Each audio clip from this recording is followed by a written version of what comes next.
नमस्कार, आप देख रहे हैं हल्ला बोल टीवी। मैं हूं नितेश तिवारी। अब मान लीजिए कि प्रशांत किशोर बांकीपुर चुनाव जीत गए हैं। बांकीपुर उपचुनाव में 7वें राउंड तक जनसुराज पार्टी को 13,500 वोट, भाजपा को 9,493 वोट मिले हैं। प्रशांत किशोर 4,007 वोट से आगे चल रहे हैं। क्या अब मान लिया जाए कि प्रशांत किशोर चुनाव जीत गए हैं? बताएंगे हल्ला बोल टीवी के editor in chief Deepak Sharma.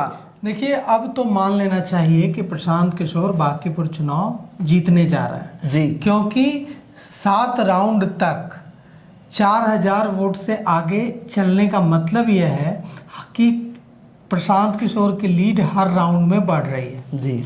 अगर प्रशांत किशोर ऊपर नीचे होते, जिगजैग होता कि किसी राउंड में आगे चलते, किसी राउंड में भारतीय जनता पार्टी के प्रत्याशी आगे चलते, तो ये माना जाता कि उलटफेर हो सकता है जी। लेकिन पहले राउंड से प्रशांत किशोर आगे हैं जी। और हर राउंड में जो मार्जिन है वो बड़ा होता जा रहा है जी। पहले मार्जिन 600 वोटों से शुरू हुआ, उसके बाद बढ़ते बढ़ते अब 7वें राउंड में ये 4,007 वोटों तक पहुंच गया है। मतलब मार्जिन बढ़ रहा है और हर राउंड में प्रशांत किशोर लीड ले रहे हैं।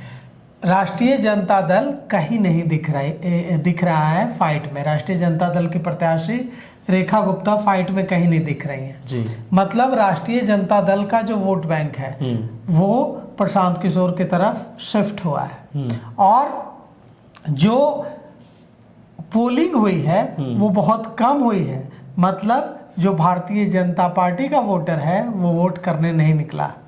जो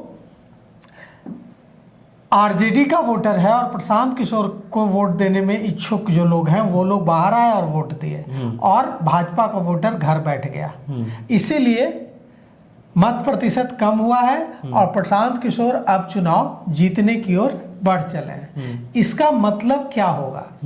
2-3 चीजें थी जो चुनाव से पहले प्रशांत किशोर दावा कर रहे थे।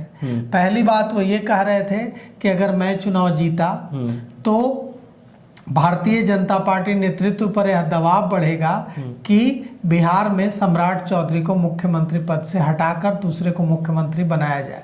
अब भारतीय जनता पार्टी नेतृत्व तुरंत तो ऐसा करेगी नहीं। अगर करेगी तो भारतीय जनता पार्टी बैकफुट पर चली जाएगी। लेकिन प्रशांत किशोर चुनाव जीतकर जब विधानसभा पहुंचेंगे तो जरूर अपनी जीत से भारतीय जनता पार्टी के लिए मुसीबत खड़ी करेंगे, अपने बयानों से मुसीबत खड़ी करेंगे और भारतीय जनता पार्टी बैकफुट पर आएगी।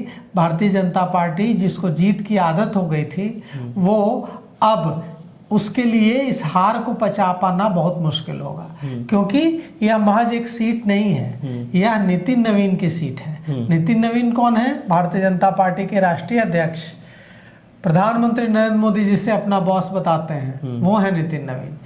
बांकीपुर सीट कौन सी सीट है? वो सीट है जिस पर 35 साल से भारतीय जनता पार्टी का कब्जा था और अब इस सीट पर प्रशांत किशोर विधायक चुनकर जाएंगे तो जिस हैसियत से वे विधानसभा में बोलेंगे वो उसकी गूंज दिल्ली तक जाएगी। प्रशांत किशोर अभी से लेकर, और ये एक सीट नहीं होगी, जनसुराज के लिए संजीवनी बूटी का काम करेगी। प्रशांत किशोर की पार्टी चुनाव में इतनी बुरी हार के बाद, 2025 के विधानसभा चुनाव में इतनी बुरी हार के बाद स्ट्रगल कर रही थी, संघर्ष कर रही थी। यह जो जीत है यह प्रशांत किशोर को बिहार की राजनीति में स्थापित करेगा। प्रशांत किशोर किससे लड़कर जीते हैं? प्रशांत किशोर भारतीय जनता पार्टी के राष्ट्रीय अध्यक्ष नितिन नवीन की सीट से जीत रहे हैं। तो इससे बड़ा मैसेज जाएगा। सिर्फ प्रशांत किशोर इससे बिहार की राजनीति में नहीं बल्कि भारतीय जनता पार्टी को हराने वाले व्यक्ति के रूप में स्थापित होंगे, जिसने भारतीय जनता पार्टी के राष्ट्रीय अध्यक्ष की सीट पर भारतीय जनता पार्टी को हराया। तो कुल मिलाकर के ये जो जीत है प्रशांत किशोर की, यह बड़ी कहानी, बड़ा इतिहास लिखने जा रही है।